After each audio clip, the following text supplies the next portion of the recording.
बुद्धा अमृतवाणी। आखिर क्यों हम जैसा बनना चाहते हैं वो न बनकर कुछ और बन जाते हैं, इसका कारण जानिए। गौतम बुद्ध से बुद्धा अमृतवाणी। हर किसी का अपना एक लक्ष्य होता है कि उसे जीवन में क्या करना है और क्या बनना है, लेकिन जैसा आप बनना चाहते हैं वैसा नहीं बन पाते हैं।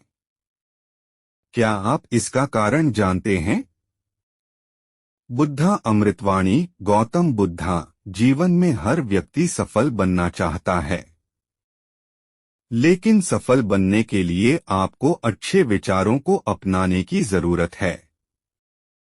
गौतम बुद्ध के उपदेशों से आपके जीवन में सकारात्मक बदलाव आते हैं और इससे आपका जीवन बदल जाता है। यही कारण है कि बुद्ध के विचारों को सुखी जीवन का सूत्र कहा जाता है। सफल बनने के लिए हर व्यक्ति का अपना एक लक्ष्य पहले से ही निर्धारित होता है और वह उसी के अनुरूप काम करता है। लेकिन कई बार ऐसा होता है कि आप जो बनना चाहते हैं वैसा नहीं बन पाते हैं।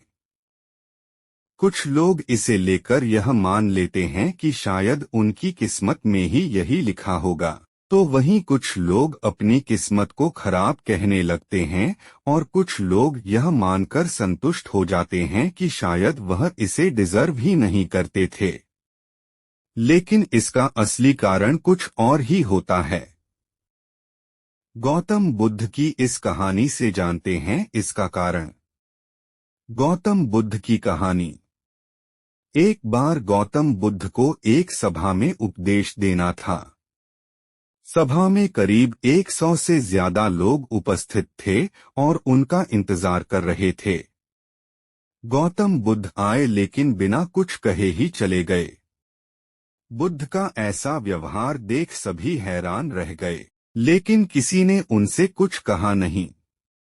अगले दिन फिर से सभा का आयोजन हुआ, लेकिन आज सभा में उपस्थित लोगों की संख्या घटकर 80 हो गई। आज भी बुद्ध ने ऐसा ही किया। वे सभा में आए लेकिन बिना कुछ बोले चले गए। आज भी लोग हैरान हुए लेकिन बुद्ध से किसी ने कुछ कहा नहीं। अगले दिन फिर से सभा का आयोजन हुआ और लोगों की संख्या घटकर 50 हो गई। बुद्ध फिर से सभा में आए और बिना कुछ बोले ही चले गए। आज भी बुद्ध से किसी ने कोई प्रश्न नहीं किया। अगले दिन फिर से सभा का आयोजन हुआ और इस बार लोगों की संख्या केवल 30 थी। आज भी बुद्ध बिना कुछ बोले मुस्कुराकर चले गए। आप कहानी को पढ़ते हुए इरिटेट हो गए होंगे और सोच रहे होंगे कि आखिर बुद्ध को कुछ बोलना नहीं तो बार बार सभा का आयोजन क्यों हो रहा है।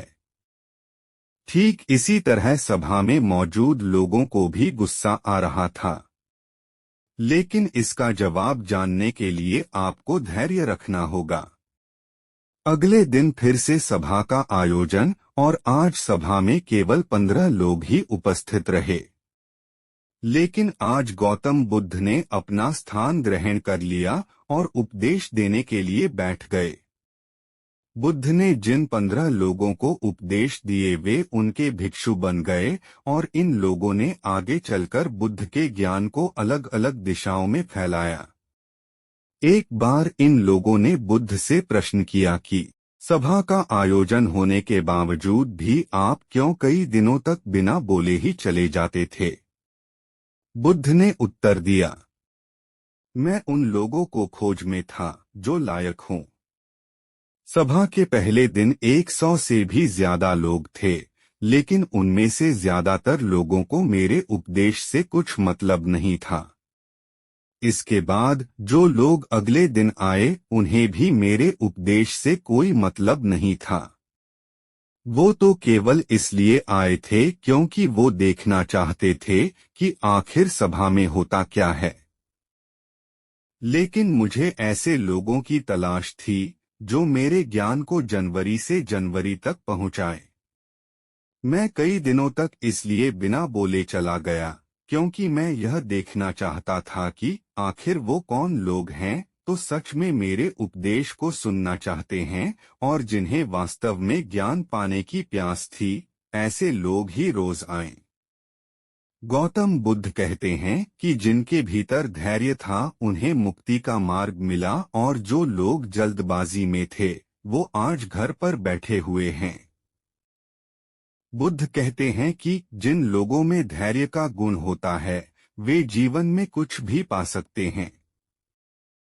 फिर चाहे आपका लक्ष्य कुछ भी हो, बिना धैर्य के कोई भी सफलता के लक्ष्य तक नहीं पहुंच सकता। धैर्य को कैसे बढ़ाएं? आज भागदौड़ भरी जिंदगी में लोगों में धैर्य नहीं है। सभी में जल्दबाजी और अतिशीघ्र किसी कार्य को करने की होड़ मची है। लेकिन गौतम बुद्ध बताते हैं कि अपने भीतर धैर्य को कैसे बढ़ाएं। बुद्ध कहते हैं कि निरंतर अभ्यास से हम अपने भीतर के धैर्य को बढ़ा सकते हैं। यानी आप जो भी बनना चाहते हैं उसके लिए धैर्य की आवश्यकता है।